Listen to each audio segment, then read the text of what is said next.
अरे संत सेवक भी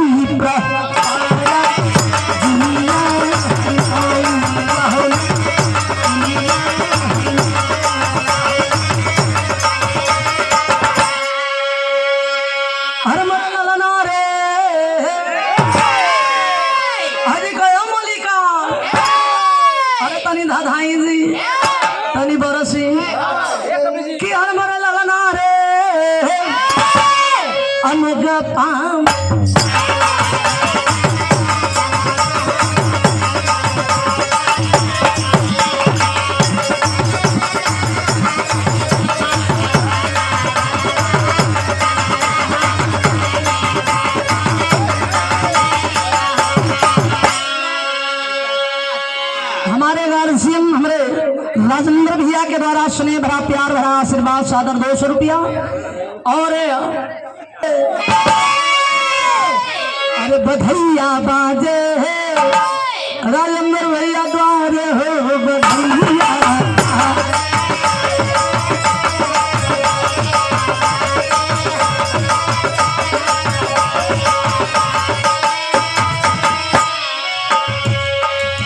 सांदलू सांदल सोना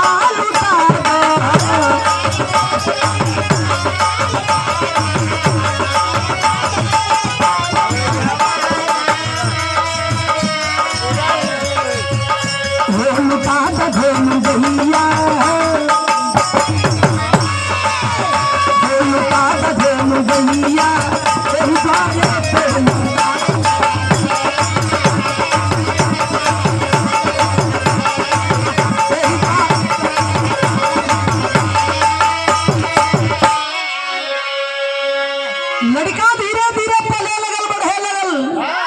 लड़का का नाम रखाइल रणजीत पाल।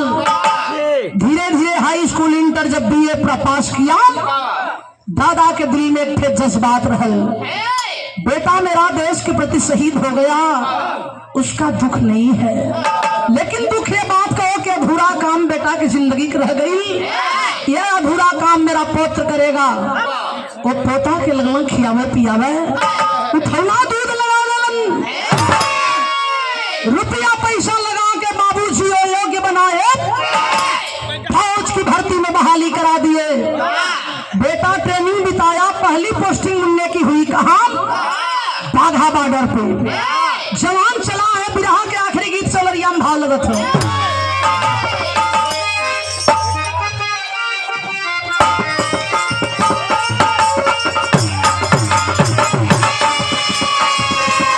हमारे उस्ताद लोग के समय के वो जमाना में लोग गाँव है, ये हमारे गुरु जी गाँव रामवत कवि जी। पापा हमें बोला पानी के बहाना सजनवा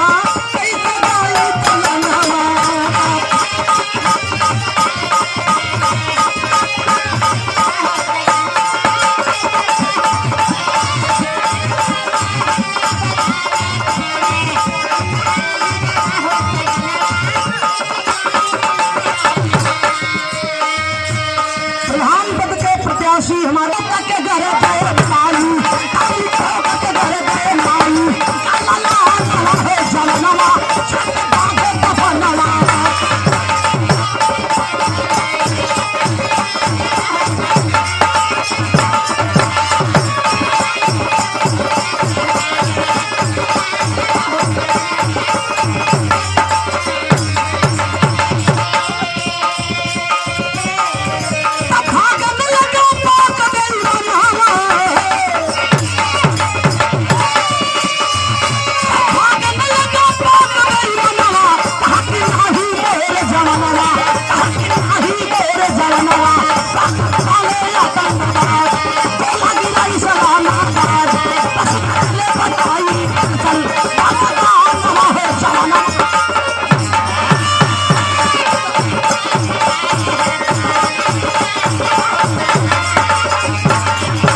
वसुधाधर सलमा गगनमा हो जवनमा, सर पे बांधे कफनवा नाम।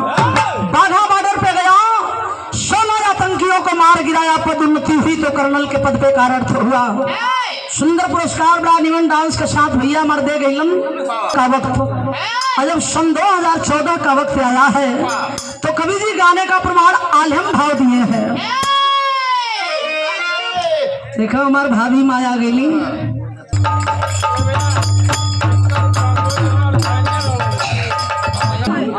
और ये बहादुर भैया का देन है कि आलम गावत ही। हाँ यह सिखौलम लखनऊ जाए के रहल, जब लखनऊ स्टेशन पे मन को उतरल गल एक गजब का दृश्य में देखी मेरे मित्रों। ये कोई बताने की बात नहीं है, लेकिन एक जात का नट था, गरीबी का मारा हुआ था, और उसी प्लेटफार्म पे बैठ करके गमछा बिछाकर ढोलक बजाकर अपनी जिंदगी का दुखड़ा गा रहा था। वो का गावे मास्टर तनी दात बाबू?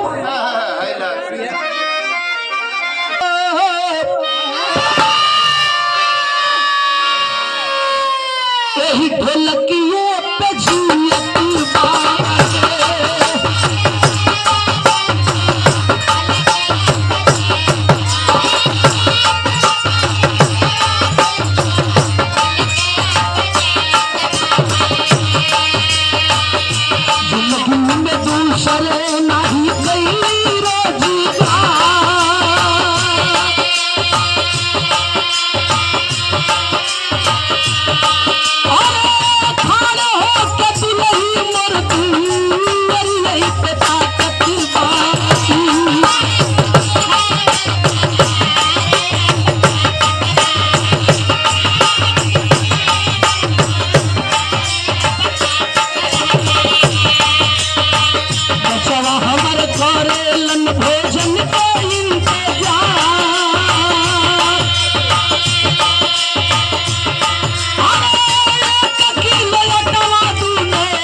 कैसे बचा हमारे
उसी बाघा बॉर्डर पे कर्नल रणजीत पाल 2 सिपाहियों को लेकर सारे लोगों का बायोडाटा बना रहे थे।